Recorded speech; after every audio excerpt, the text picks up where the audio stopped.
वालेकुम। तो उम्मीद है कि आप सब खैरियत से होंगे और मुझे बिल्कुल बेशक सही तरीके से पता है कि अकाउंटिंग्स का पेपर हो चुका है बीकॉम पार्ट 1 का एंड होपफुली वो बहुत ही अच्छा गया हो आप लोग सबका। तो यहाँ पर मैं बता रही हूँ ताकि मेरे को सवाबदारी मिल सके, ताकि अगर मैं ये वीडियो अपलोड करूँ तो आगे आने वाले तमाम से बीकॉम पार्ट 1 के स्टूडेंट्स को इससे इस्तेफादा हासिल हो। तो देयर गो। तो 2014 का प्राइवेट अभी हम कर रहे हैं अकाउंट रिसीवेबल। अब हमारे पास यहाँ पर क्वेश्चन नंबर 3 है जिसमें हमारे पास अकाउंटेंट ऑफ फरमान, अच्छा यहाँ फरमान कंपनी के बारे में तमाम हमारे पास डिटेल मौजूद है। तो यहाँ पर हमारे पास क्या है, अकाउंट रिसीवेबल ओपनिंग हमारे पास मौजूद है, allowance of bad dates opening मौजूद है, जबकि हमारे पास यहाँ पर तमाम ट्रांजैक्शंस जो हैं उसकी तमाम डिटेल्स मौजूद हैं। साथ में रिक्वायरमेंट में हमारे पास क्या है, एक अदद हमारे को बनाना है on ending balance of account receivable, यानी हमारे को बैलेंस शीट अप्रोच के तहत एक बनाना है।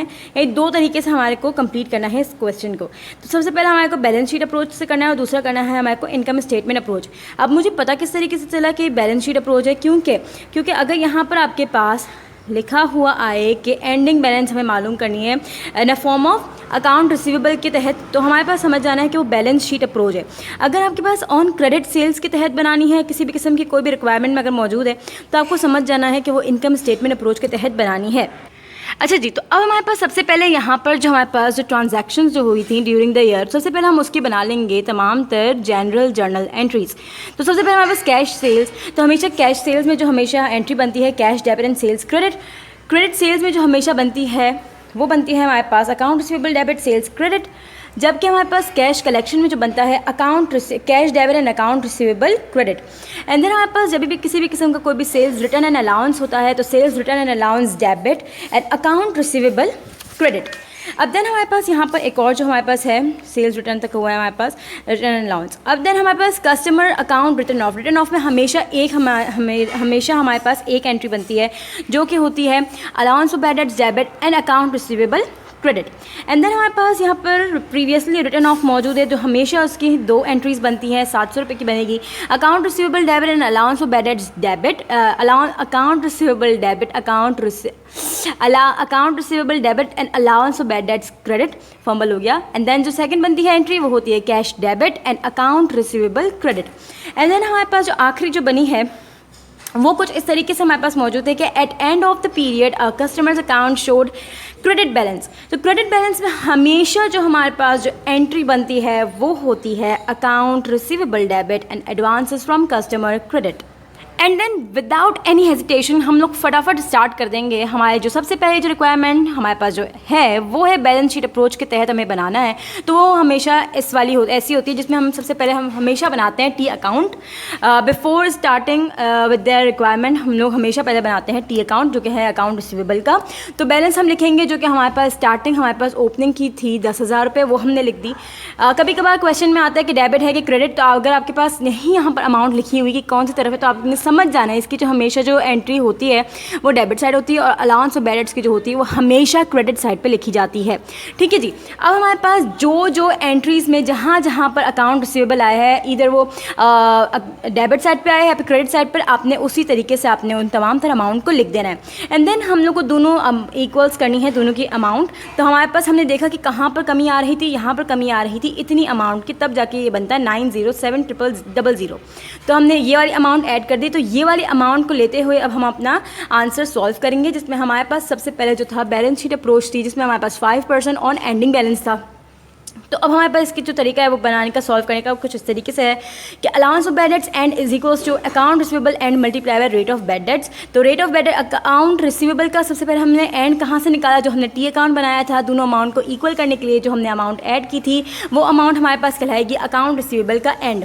डन हो गया। तो अब हमने उस पर मल्टीप्लाई कर दिया, जो 5% हमारे पास क्वेश्चन में मिला था, हमारे पास 5% जो कि बैलेंस शीट अप्रोच के तहत है वो हमने लिख दिया। देन हमने जब इसको इससे मल्टीप्लाई किया तो हमारे पास आंसर कुछ इस तरीके से आया।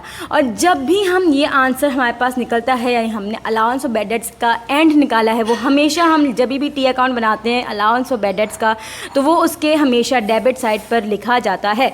तो अब हमने क्या किया, अलाउंस ऑफ बैड डेट्स का भी टी अकाउंट बनाया। उसकी जो जहाँ पर बैलेंस था क्वेश्चन में, यहाँ पर इसका कितना बैलेंस था, 1000 रुपये, तो हमने उसका लिख दिया क्रेडिट साइड पे उसका 1000 रुपये। और तमाम तरह जितनी भी जहाँ पर भी जनरल जर्नल पे अलाउंस बैड डेट्स आया था, इधर वो या फिर डेबिट साइड पे आया या क्रेडिट साइड पे, हमने वो तमाम तरह लिख दिए। और इसके बाद हमने ये जो हमारे पास जो वैल्यू आई थी मैंने आपको बताया, वो हमेशा अलाउंस बैड डेट्स एंड जो होता है वो हमेशा डेबिट साइड पर लिखा जाता है।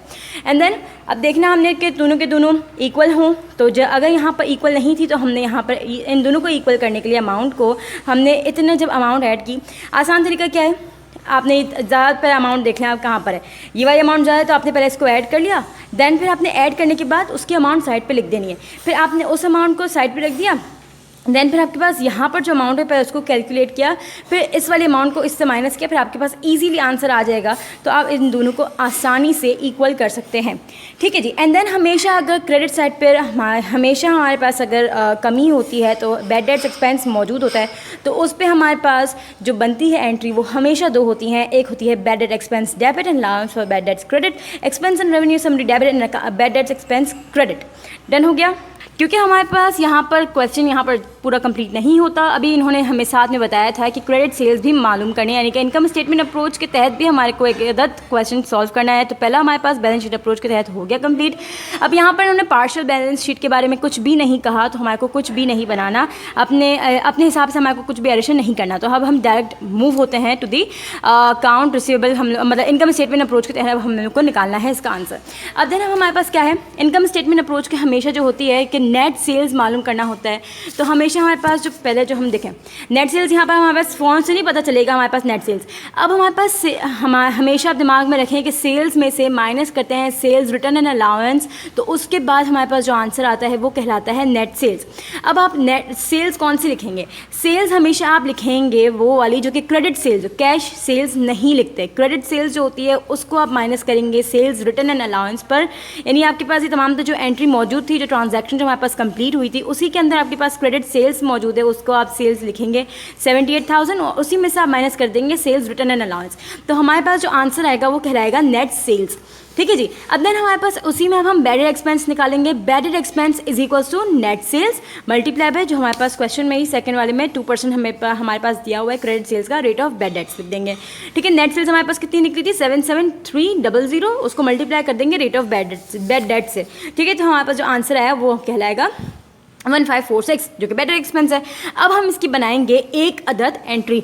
अब आपने दिमाग में रखना है इतना सब कुछ कर लेने के बाद जो हमारे पास आंसर आता है उसकी बेटर एक्सपेंस की हमेशा दो एंट्रीज होती हैं, चाहे वो बेटर एक्सपेंस आपके पास एंट्री में लिखा हो या आपके पास ट्रांजैक्शन में लिखा हो, तो बेटर एक्सपेंस की हमेशा दो एंट्रीज लिखी जाती हैं। एक होती है better expense debit and allowance for bad dates credit, expense and revenue summary debit and bad debt expense credit, ठीक है जी। एंड देन हमने इसके बाद फिर बना ली हमने अलाउंस फॉर बैड डेट्स की एक अदद एंट्री, जिसमें हमने क्या किया, बैलेंसेस हमारे पास 1000 रुपये थे मौजूद और हमारे पास ये जो 700 रुपये आए वो हमारे पास कहाँ से आए, जो हमने एंट्री जो बनाई थी, जो हमने प्रीवियस में हमारे पास जितनी भी वो मौजूद थी, जितनी भी हमारे पास कौन सी मौजूद थी, जो हमने एंट्रीज़ में जो हमने यहाँ पर जितनी भी जहाँ पर हमारे पास मौजूद था अलाउंस ऑफ बैड डेट्स, चाहे वो डेबिट साइड पे हो चाहे वो क्रेडिट साइड पे हो, वो अमाउंट हमने लिख दी यहाँ पर इसके टी अकाउंट में, क्योंकि हमारे पास दो तरीके से हमने निकाला है। तो अब हमने यहाँ पर, अब आप लोग कहेंगे कि यहाँ पर प्रीवियस वाले में हमने यहाँ पर जो अमाउंट लिखी थी, जो कि इस वाले सेक्शन से हमने उठाई थी, जो जब हमारे पास allowance of bad debts end लिखा था,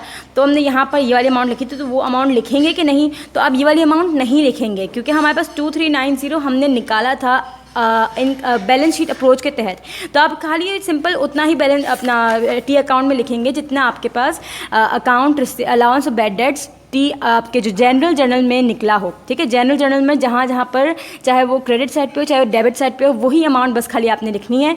और अब हमारे पास जो हमने इनकम स्टेटमेंट अप्रोच के तहत हमारे पास बैड डेट्स निकला है, जो कि हमारे पास 1546, तो 1546। अब आपको मैंने प्रीवियस वाले में क्या बताया था, इनकम बैलेंस शीट अप्रोच में हमने बताया था कि जब हमारे पास allowance for bad debts end आता है तो वो हमेशा हम लिखते हैं डेबिट साइड पर, वेयर एज हमारे पास जब bad debt expense net sale से निकलता है तो वो हमेशा हम लिखते हैं क्रेडिट साइड पर, ठीक है। तो बैड डेट एक्सपेंस हमने अपने क्रेडिट साइड पर लिख दिया। अब हमने दोनों अमाउंट को इक्वल करना है, तो अब आपने देख लिया कि हमने दोनों अमाउंट को इक्वल करने के लिए इस अमाउंट को जब ऐड किया तो दोनों अमाउंट हमारे पास इक्वल आ गई। And then there you go the ending of this session. तो यहाँ पर हमारा जो क्वेश्चन होता है वो तमाम तरह होता है मुकम्मल। उम्मीद करती हूँ कि समझ आया होगा। If you like it don't forget like share subscribe to it. Till then अल्लाह हाफिज़, बाय बाय।